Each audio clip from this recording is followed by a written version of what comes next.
Oh, hello there. What's going on? Today I wanted to hang out and talk about audio for camera and why I have a boom mic hanging up here instead of on the camera like most YouTubers do and most run and gun solo filmmakers do. Obviously, there is a time and a place for having a mic on the camera. That is often just the only solution we have available. But speaking as a professional sound mixer for television, that's what I do for a living, is do sound for shows like The Amazing Race and other documentaries and reality TV shows. Boom mics above your talent are the way to go when you can. And I'll show you. Right now, I've got it in the frame so that you can see it, but I wanted to demonstrate how close we can get it.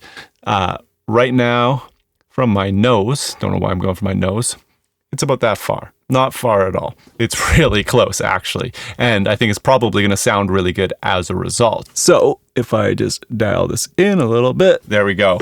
Got a nice and close boom mic. I think I probably moved back a little bit, but it's still pretty close. I bet I can get it even closer. Coming a little further ahead there, right on the line there.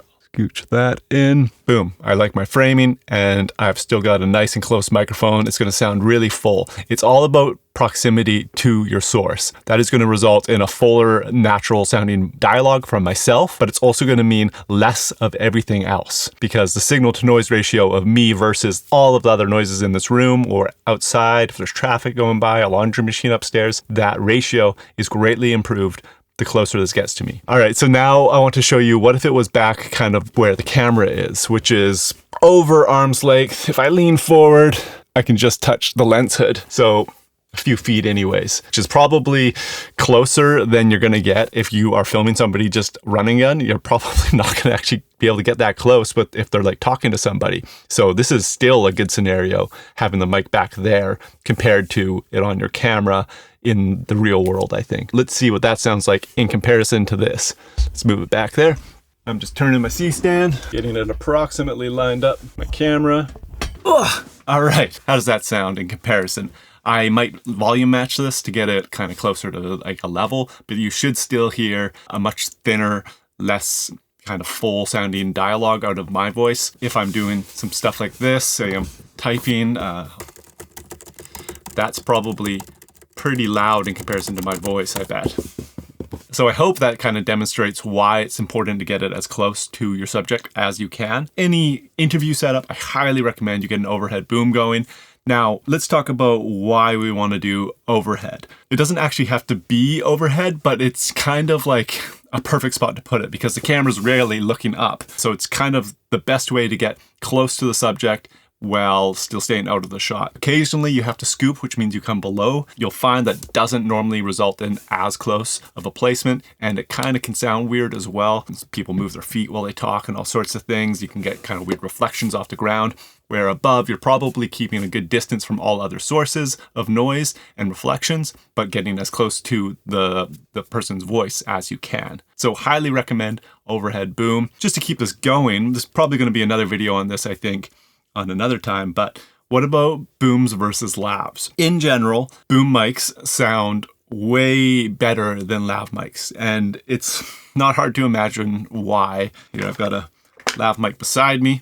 This one's all done up with a furry and stuff, so it's actually quite small inside of there. But even if it was this big, it's still tiny in comparison to, you know, a large microphone. So as usual, size matters, and a larger microphone just does a better job in general. There are exceptions, though, I will say, where you can get a lav mic so much closer in some circumstances than you can with a boom. If it's a really wide angle shot, for example, you can't get a boom close enough for it to do a good job. If there is like over a foot of headroom on the subject, you can't really get a good usable boom, especially if there's actually outside noises going on.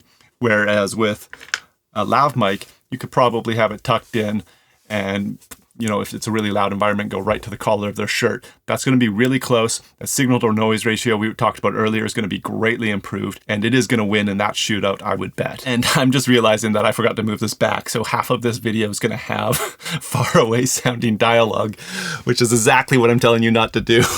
That's so embarrassing. Well, it kind of proves the point, I think, of how much of a difference this can make. Let's get that back. Okay, we're back. That's probably a lot nicer sounding now. Oh, jeez. Yeah, to wrap it up, if I can make one suggestion is just get your microphone as close as you can without it getting in the shot. Unless, of course, it is allowed to be in the shot, then by all means, have it right here. That'll be great. But just get it as close as you can and you will have better results, I promise. If you've got any other audio-related questions for me, please let me know down below in the comments. I would love to help with that kind of stuff. Again, this is what I do for a living. I work on big television shows, getting audio while there's cameras running around. So I would love to help you get better audio in your own videos. Maybe I'll learn some things about video and not forget to place my own mic when I'm using a camera. Okay, thanks for watching, and please do click subscribe and help me grow this channel, and I'll see you on the next one.